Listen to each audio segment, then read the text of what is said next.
Hello, it's me again. People can get lost with interpretation of mass spectra if they don't know what they're looking for. Let me try to simplify things for you.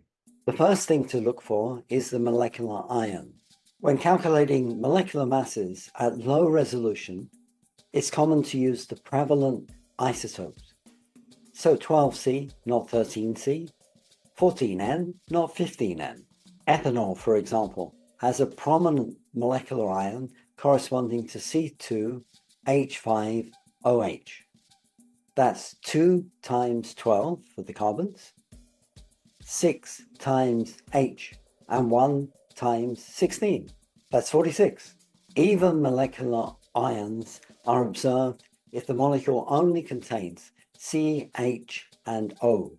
However, if it contains an odd number of nitrogens, then its molecular ion will be odd too, like for ethylamine, C2H5NH2, corresponding to 2 times 12, 24, H7, and N, that's 45. Reasons for this are to do with valencies, but for now it's sufficient to remember that useful guideline. Using it, you can anticipate if a molecule contains an odd number of nitrogens or not. Some spectrometers can measure ion masses very accurately. Then the weighted average is used. For carbon and oxygen, these are 12.011 and 15.999. So a high-resolution mass spectrometer measures the molecular ion for CO as 12.011 plus 15.999, that's 28.010. But for ethene, it works out to be 28.031. So high-resolution mass spectrometers can differentiate between carbon monoxide and ethene, even though they are both approximate molecular mass of 28. Computer algorithms work backwards from the precise molecular ion to the atomic masses and isotopic abundances in that molecule.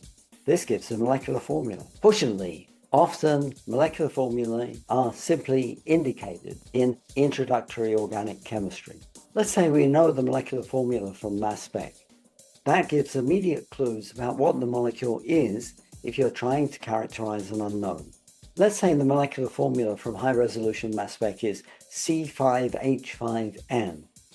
The next thing to do is to calculate the number of double bond equivalents, DBEs, or degree of unsaturation, from this. The nearest hydrocarbon to C5H5N is C5H4. Relative to the nearest saturated hydrocarbon, C5H12, there's a difference of 4 hydrogen molecules. That corresponds to 4 double bonds or 3 double bonds and a ring, like in benzene. This might lead you to expect the molecule is pyridine. If you don't know how to do this, double bond equivalents are covered in Introductory Organic Spectroscopy by Inquisition, available from Apple Books, Kindle, and VitalSource. The next thing to look for is the presence of revealing isotope patterns. Bromine, for instance, has 2 isotopes, 79 and 81, separated by 2 atomic mass units. And these isotopes are around 50-50. So if you see molecular ions 1-to-1 separated by 2 atomic mass units, you immediately suspect bromine.